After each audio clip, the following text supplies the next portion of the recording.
तो हेलो, एक बार फिर स्वागत है आपका unique IAS academy by Gulfam Ali Razi में। तो आज हम लोग पढ़ेंगे united nations organisation UNO. UNO जो है हम लोग इस तरह से पढ़ेंगे, चाहे आप आईएएस का एग्ज़ाम दें, प्री या मेंस, या कोई वनडे एग्ज़ाम दें, स्टेट पीसीएस एग्ज़ाम दें, सभी में आपको काम आएगा।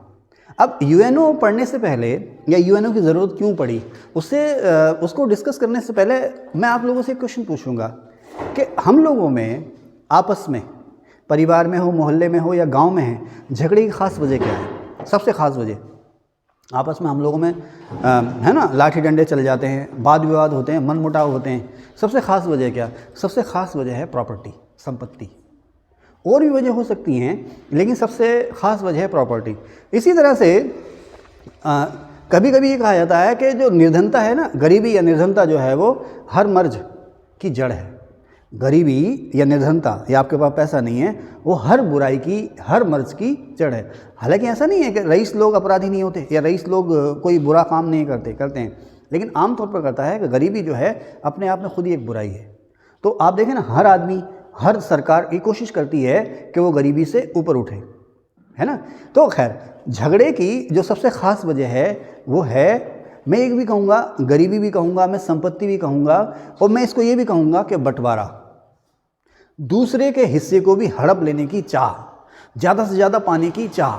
जैसे आप लोगों ने घर में देखा होगा ना, दो भाई हैं, घर में दो तीन भाई हैं, शादी से पहले उनमें बड़ा भाईचारा होता है ना, एक दूसरे के लिए जान निछावर करते हैं, एक दूसरे के करते हैं प्यार। हम सुना ना गाना ना वो, लेकिन शादी के बाद पता नहीं क्या हो जाता है। जब पत्नी आ जाती हैं, पता नहीं क्या हो जाता है, घरों में दीवारें लगने लगती हैं, लड़ाइयाँ होने लगती हैं, कभी कभी मर्डर भी हो जाते हैं। किसके लिए? बंटवारे के लिए।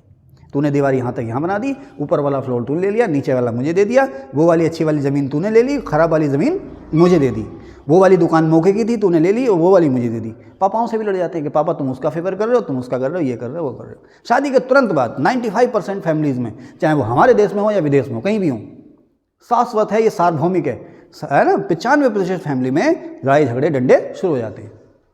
इसलिए हम दोनों भाइयों ने शादी नहीं की कि ना होगा बांस और ना बजेगी बांसुरी, है ना।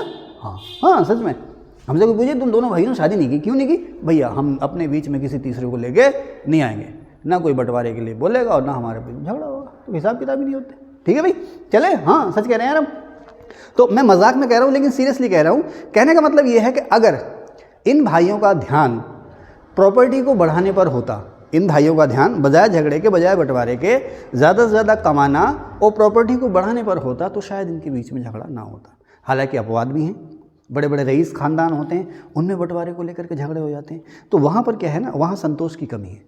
बहुत कुछ है आपके पास, उससे भी आपका पेट नहीं भर रहा है, आप और ज़्यादा से ज़्यादा चाह रहे हैं, ज़्यादा से ज़्यादा आप चाह रहे हैं, ये दिक्कत है वहाँ पर। लेकिन अगर संतोष हो ना, तो इतना ज़्यादा हम लोग कमा लेते हैं, तो आपस में एक भाई कहता है यार मुझे वो गाड़ी लेनी है, हाँ ले ले यार, मैंने 2 लेनी है, हाँ ले ले यार, है ना, क्योंकि इतना ज़्यादा है, परवाह ही नहीं है। अब देखो, जिसके पास कम होगा तो वो फॉर्च्यूनर नहीं सोचेगा, वो कहेगा सर मैं स्प्लेंडर बाइक ले लूँ, और कम होगा तो कहेगा मैं प्लेटिना बाइक ले लूँ। और एक और सबसे सस्ती बाइक कौन सी है? 80 आती है ना, बजाज 80, चलो वो लेता हूँ। तो खैर, जिसकी जैसी कमाई। अब शाहरुख खान साहब हैं तो वो जेट खरीदेंगे, हम आप लोग हैं तो बाइक में खुश हो जाएंगे ना। हम आप लोगों के लिए तो पल्सर एक सपना है ना, पल्सर अपाचे। कौन सी बाइक आती है? पल्सर, अपाचे और एल्टो 800 ले ली तो वाह क्या बात है। क्यों भाई अनिस भाई, सही कह रहे हैं ना। तो खैर, वो तो अलग अलग चीज़ है, जिसकी जैसी हालत होती है वैसे ही वो अपना सामान को सहेजने की कोशिश करता है। तो यहीं पर एक बात आती है कि झगड़े की जो मूल वजह है वो ये गरीबी है, संपत्ति का बंटवारा है, ज़्यादा से ज़्यादा पाने की चाह है। यहीं पर शुद्ध हिंदी में कहते हैं कि ज़्यादा से ज़्यादा संसाधनों पर कब्जे की होड़ है। फॉर एग्जाम्पल मैं आपको बताऊँ, आपके घर में, यहाँ पर हिंदी में एक शब्द आ रहा है संसाधन, इंग्लिश में इसको कहते हैं हम रिसोर्स, है ना। अभी संसाधन या रिसोर्स जो अर्थशास्त्र की भाषा में है, खैर अर्थशास्त्र जो है वो जंगल, ज़मीन, हवा, पानी सभी को रिसोर्सेस कहता है। संसाधन का मतलब है ऐसा सब कुछ जो आपको इनकम दे सकता है, अर्निंग दे सकता है, आय दे सकता है। आपके घर में ट्रैक्टर है, अगर आपके घर में कार है, उसको बेच करके आप कुछ ले लो तो वो आपका रिसोर्स है। लेकिन अगर वो खाली खड़ी है, वो कमाई नहीं दे रही है, कार या बाइक आपको कमाई नहीं दे रही है, तो वो रिसोर्स नहीं है। कार में आप सब्जी बेचने चले जा रहे हैं, कोल्ड ड्रिंक बेचने चले जा रहे हैं, और आप बाइक पर एक छोटा सा स्टॉल लगा करके आप कुछ भी फास्ट फूड बेचने लग रहे हैं, तो वो आपका वो रिसोर्स है। लेकिन अगर वो खाली खड़ी है आपके लिए, आपकी ज़रूरतों के लिए, तो वो रिसोर्स नहीं है। घर में आपके बहुत सारे रिसोर्स हैं, कोई दुकान है ना, कोई दुकान है या कोई मकान किराए पे देना, कोई रूम किराए पे देना जिससे आपको इनकम मिल रही है।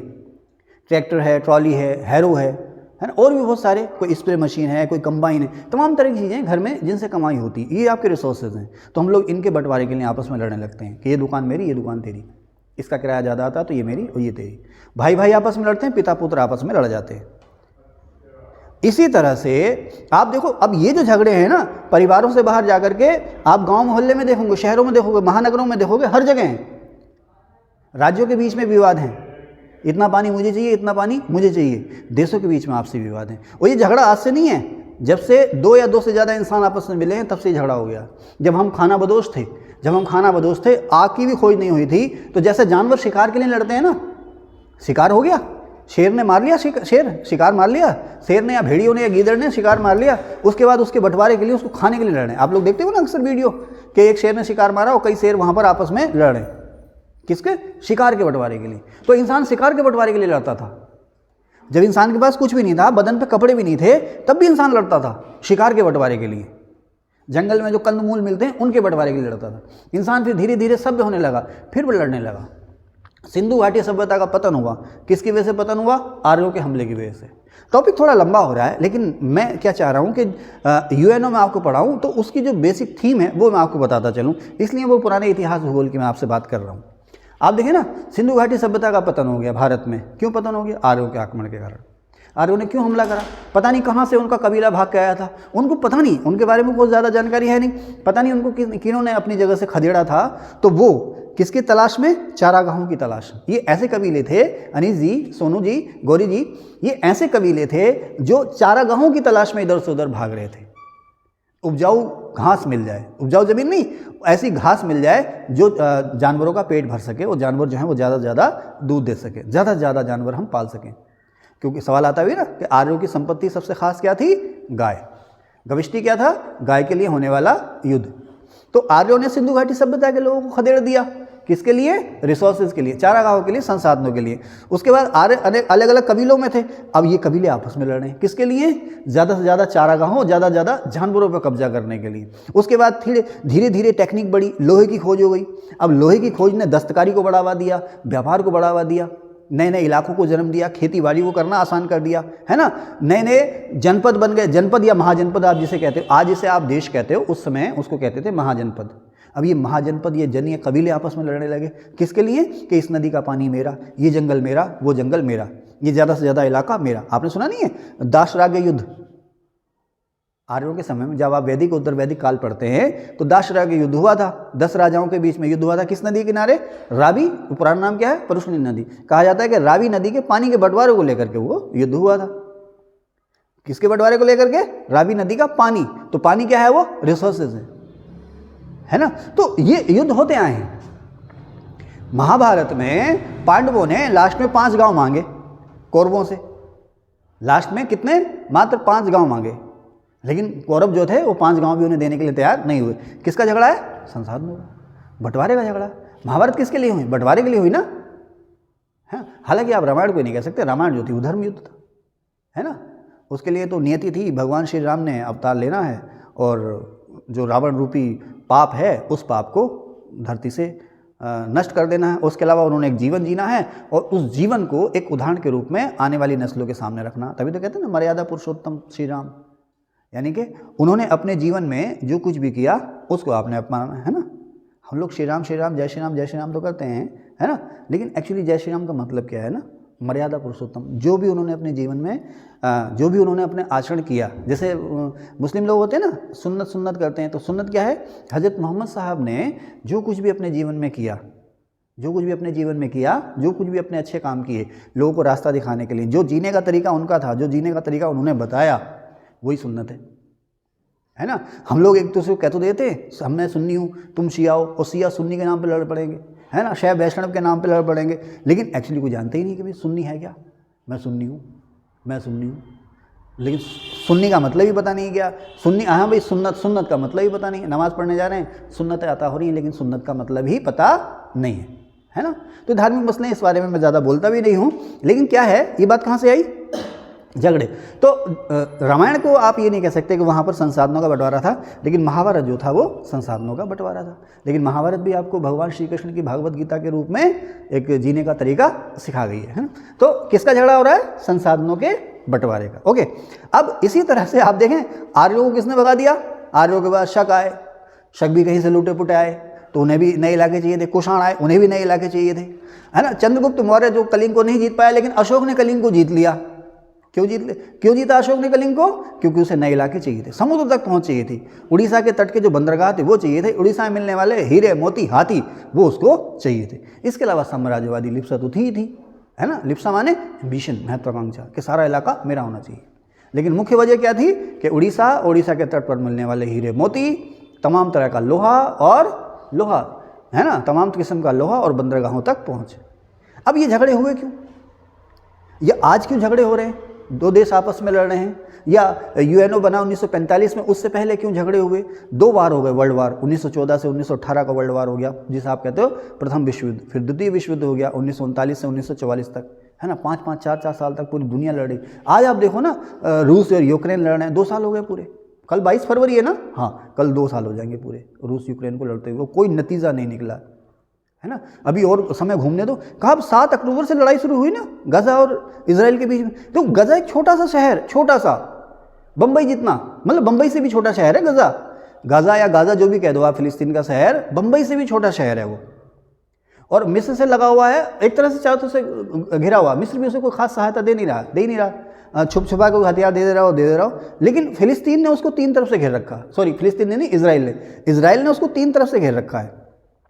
और रोज़ खबरें आ रही हैं, बम बारूद वहाँ फेंके जा रहे हैं, कभी हमास उन पर हमला कर रहा है तो कभी इजराइल हम पे हमला।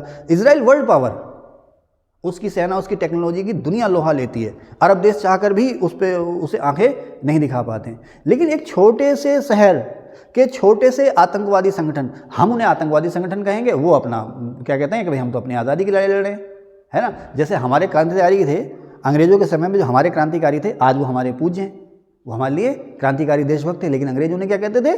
उग्रवादी। तो देखने का नजरिया है ना, देखने का अलग अलग नजरिया, ओके, समझ रहे ना।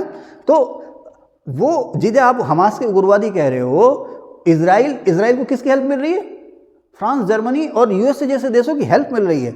लेकिन वो इजराइल आज तक अभी भी, कब से युद्ध शुरू हुआ? 7 अक्टूबर से 8-9 महीने निकल गए, और 2-3 महीने गुजर जाए तो साल हो जाएगा, उसको खदेड़ नहीं पाया, उसको ख़त्म नहीं कर पाया, समझ रहे ना। तो झगड़े आज भी चल रहे हैं, यूएनओ के होते हुए भी झगड़े चल रहे हैं। यूएनओ नहीं था तब भी झगड़े हो रहे थे। झगड़ों की मुख्य वजह थी संसाधनों पर कब्जा, समझ रहे ना, संसाधनों पर कब्जा। इजराइल थोड़ा सा इलाका भी गजा को नहीं देना चाह रहा, हमास को नहीं देना चाह रहा, थोड़ा सा इलाका भी हमास को नहीं देना चाह रहा कि इतनी सी जगह भी मैं आपको नहीं देंगे, हमारे पास एरिया नहीं है। फलस्तीन वाले कह रहे हैं तुमने हमारे एरिया पे कब्जा कर लिया, हमारे रिसोर्सेज पे कब्जा कर लिया, हम तुम्हें खदेड़ देंगे यहाँ से। अंग्रेजों ने भी तो हम पे कब्जा क्यों किया? कब्जा हमारे रिसोर्सेज पे को कब्जाने के लिए। बहुत सारा रॉ मटेरियल था हमारे यहाँ, है ना, नहीं तो क्यों वो मर रहे हैं यहाँ पर, है ना। हमारा एक तो हमारे पास बहुत सारे रिसोर्सेज है, दूसरा भारत जो था हिंद महासागर से 3 ओर से घिरा हुआ है, ऐसे रूट पर था, समुद्र में ऐसी जगह पर था कि वहाँ उस पर कब्जा करके, इन रास्तों पर कब्जा करके दुनिया भर के व्यापार को प्रभावित किया जा सकता था। क्या है, संसाधनों पर कब्जा तो था, इसलिए लड़ रहे थे। अब जब ये दुनिया के देश आदिकाल से अब तक लड़ रहे हैं, आप देखो गांव में पंचायतें होती हैं, पंच होते हैं ना, पंच जो है भगवान का रूप होते हैं। तो पंचों का हम क्यों आदर सम्मान करते थे? गांव में कोई भी विवाद हो गया, खेत का विवाद, मैंड का विवाद, घरेलू विवाद, किसी भी तरह की चोरी डकैती कलह कुछ भी है, तो पंच क्या करते थे? अगर किसी के बीच में कोई विवाद हो भी रहा है तो उनको बिठाते थे, पंचायत होती थी, और उसमें उस पंचायत में सभी पक्षों को सुना जाता था। अभी आप बेटा अभी 10 मिनट रुक जाना। सभी पक्षों को सुना जाता था, और सुनने के बाद पंच एक फैसला दे देते थे। किसी तरह का वो पक्षपात करते नहीं थे, जो जायज़ है उस जायज़ को कह देते थे, और उसमें किसी एक पक्ष को झुकना पड़ता था कम, और किसी को थोड़ा सा ज़्यादा झुकना पड़ जाता था, समझौता हो जाता था, झगड़े की संभावना खत्म हो जाती थी। आज भी हैं ये पंच, गाँव में, शहरों में आज भी पंचायतें होती हैं। भाई आप नहीं मान रहे, थाने चले जाओ, थाने में बात नहीं बनी, कोर्ट चले जाओ, अब कोर्ट फैसला करेगा, अल्टीमेटली कहीं ना कहीं फैसला हो जाएगा, उस झगड़े का समाधान हो जाएगा। आप देखो ना, जैसे हमारे यहाँ बहुत पुराना विवाद था, बाबरी मस्जिद बनाम श्री राम जन्मभूमि मंदिर, है ना, 50 साल पुराना विवाद था। फाइनली लास्ट में कोर्ट ने उस पर डिसीजन दे दिया, फैसला हो गया, ठीक है भाई, फैसला हो गया, कोर्ट का फैसला हो गया, सभी को मानना, जो फैसला है जैसा ही फैसला है ना। अब अगर देश के अंदर कोई ऐसी संस्था ही ना हो जिससे विवादों का समाधान हो सके, फिर तो मारकाट होगी। तो उसी तरह से सन 1945 से पहले तक पूरी दुनिया में कोई ऐसा संगठन ना था, हालांकि लीग ऑफ नेशंस बना था लेकिन वो कुछ काम ना कर पाया, कोई ऐसा संगठन ना था कि किन्हीं 2 या 2 से ज़्यादा देशों के बीच में अगर कोई विवाद हो रहा है, कोई झगड़ा हो रहा है, कोई फसाद हो रहा है, तो आपस में बैठ करके शांतिपूर्वक तरीके से उसका समाधान निकल सके। नतीजा ये हुआ, बहुत सारे युद्ध हुए, 500-600 साल तक ईसाई और मुस्लिम आपस में लड़ते रहे, जिसको हमने नाम दिया था धर्म युद्ध। ईसाई आपस में लड़ते रहते, कैथोलिक और प्रोटेस्टेंट आपस में लड़ते रहे, शिया सुन्नी आपस में लड़ते रहे, है ना, कोई समाधान नहीं हुआ। और हर झगड़े के मूल में था संसाधन। अरब के लोग चाह रहे थे ज़्यादा से ज़्यादा हम फैल जाए, तो उधर यूरोप के लोग चाह रहे थे ज़्यादा से ज़्यादा अरब और अफ्रीका के इलाकों पर हमारा कब्जा हो जाए, समझ रहे ना। उसी तरह से 1914 और से लेकर के 1914 से 1918 तक जो युद्ध हुआ, जिसे हम कहते हैं प्रथम विश्व युद्ध, इसके मूल में भी कहीं ना कहीं जो संपत्ति या संसाधन है ना, या देशों के जो आपसी झगड़े हैं, आपसी मनमुटाव है, आपस में जो अविश्वास हो गया है ना, विश्वास की कमी जो हो गई है, उसकी वजह से युद्ध हो गए। इनको सुलझाने के लिए कोई एक संस्था थी नहीं। कोई एक आध देश प्रयास कर भी लेता था कि समझौता हो जाए, लेकिन उस प्रयास में भी जब 2 देशों के बीच में झगड़ा होता था तो तीसरा देश ये चाहता था कि इससे मेरा क्या फ़ायदा, युद्ध हो गया। जब वार हुआ, फर्स्ट वर्ल्ड वार हुआ, उसमें खूब नुकसान हुआ, है ना। एक आबादी, जैसे कि ना, एक आबादी का बड़ा हिस्सा ख़त्म हो गया, फसलें ख़त्म हो गई, नष्ट हो गई, कारखाने नष्ट हो गए। फिर दुनिया की समझ में आया, दुनिया के देशों को समझ में आया भाई ऐसा क्या हो जिससे कि आगे युद्ध ना हो। तो लीग ऑफ नेशंस बनी।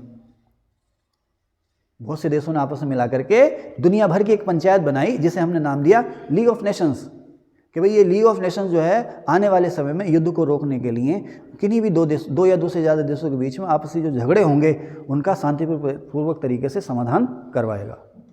लेकिन बात बनी नहीं, लीग ऑफ नेशंस भी फेल हो गया। क्यों फेल हो गया? क्योंकि ये दूसरे वार को ना रोक पाया 1939 से 1945 के बीच में।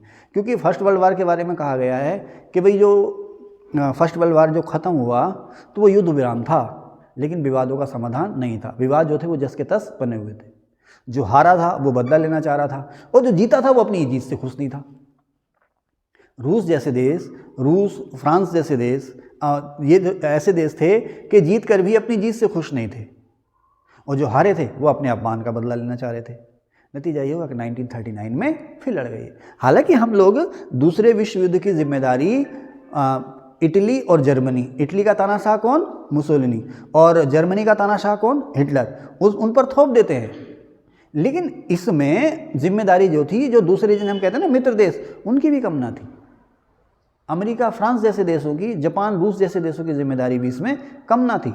ये बात अलग है कि जापान, जर्मनी और इटली का रोल इसमें ज़्यादा था। इन्होंने ज़्यादा भड़काने वाली कार्यवाहियाँ की हैं। कुल मिला के 1939 में सेकेंड वर्ल्ड वार शुरू हो गया, और जब सेकेंड वर्ल्ड वार शुरू हो गया तो आप जो कहते हैं ना लीग ऑफ नेशंस, वो अपने आप ही अप्रासंगिक हो गया। अप्रासंगिक शब्द जो है इंग्लिश में उसको कहते हैं नॉन रिलेवेंट, यानी कि कह सकते हैं ना बेकार की चीज़, फालतू की चीज़, जिसका कोई महत्व ना रहा हो, वो अप्रासंगिक हो गया, गैर ज़रूरी हो गया। यानी कि जो कुछ हमने बताया था वो हमारे अप्रासंगिक होना, जो हमने बताया था, जो सिद्धांत था, जो मशीन थी, टूल था, वो हमारे किसी काम का नहीं रहा, अप्रासंगिक हो गया, ये खुद ही ख़त्म हो गया। बाद में इसको ख़त्म करने की घोषणा भी कर दी गई जब यूएनओ बना। तो हम लोग 4-5 साल फिर से लड़े। अब जब 4-5 साल हम लड़ रहे हैं तो उसी समय होता क्या है कि उस समय जब सेकेंड वर्ल्ड वार चल रहा था तो ब्रिटेन के जो प्रधानमंत्री थे वो थे विंस्टन चर्चिल। ब्रिटेन के प्रधानमंत्री थे विंस्टन चर्चिल, और रूस के प्रधानमंत्री थे, अमेरिका के राष्ट्रपति थे फ्रैंकलिन रूजवेल्ट। शॉर्ट में लिखा है मैंने, अमेरिका के प्रेसिडेंट थे फ्रैंकलिन रूजवेल्ट, और मैंने ये यूएस है ना, यूएसए लिखना चाहिए था, यूएसए के प्रेसिडेंट थे फ्रैंकलिन रूजवेल्ट, और ब्रिटेन के प्रधानमंत्री थे विंस्टन चर्चिल।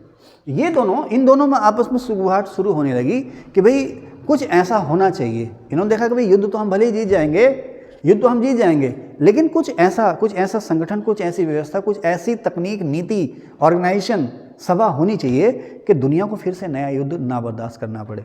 अगर सेकेंड वर्ल्ड वार ना हुआ होता तो अभी हमें आज़ादी और भी देर से मिलती। आज़ादी मिलती तो ज़रूर, ये तो है कि हम आज़ाद होते, किसी भी तरीके से होते, आज़ाद तो हम होते, लेकिन अभी उसमें और देर लग जाती। सेकेंड वर्ल्ड वार का सबसे बड़ा जो रोल था, या सबसे बड़ा जो योगदान था, कि इसने दुनिया में उपनिवेशवाद की चूलें हिला दी। उपनिवेशवाद समझते हो बेटे?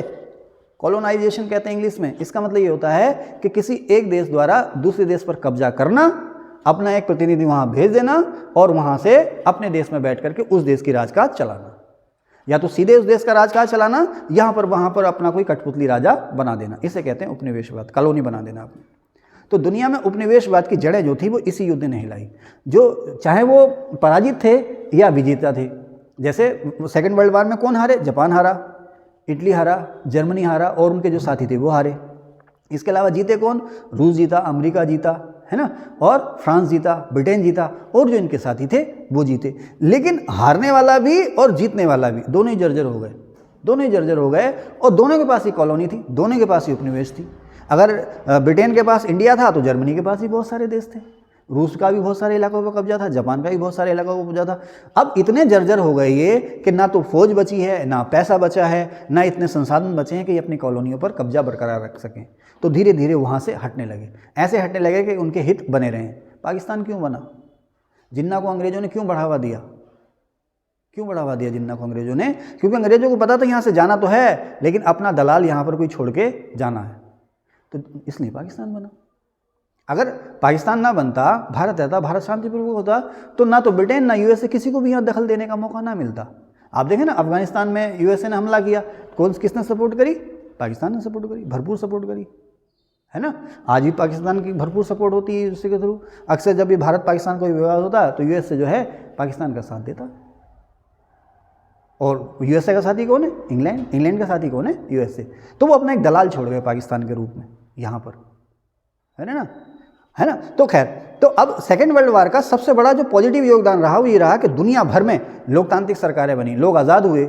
आप जो देखें ना, वेस्ट इंडीज़ की टीम है, कैरेबियन देश हैं, कैरेबियन दक्षिण पूर्वी एशिया में हैं, बहुत सारे देश हैं जो अब उसके बाद आज़ाद हो गए। जो उपनिवेशवादी थे या जो तानाशाह थे वो छोड़ छोड़ के भाग गए, चलो भाई संभालो अपना देश।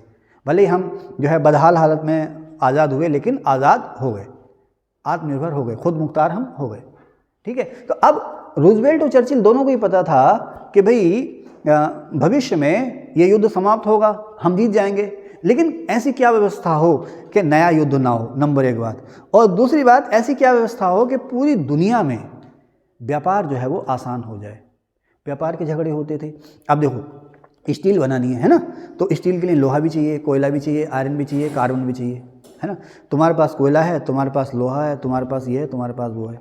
एक चीज़ किसी के पास भी नहीं है। अब मेरे पास लोहा है लेकिन कोयला तुम्हारे यहाँ। आज यूक्रेन पे कब हमला बोल रहा है ना रूस, लोहे कोयले, अभी क्वेश्चन भी आया ना आपके यूपीपीसीएस में, आरओ में, लोहे कोयले का भूखा है और यूक्रेन पे कब्जा करके समुद्र के रास्ते का भूखा है। क्रीमिया को हड़प चुका है। क्रीमिया को किसने हड़पा?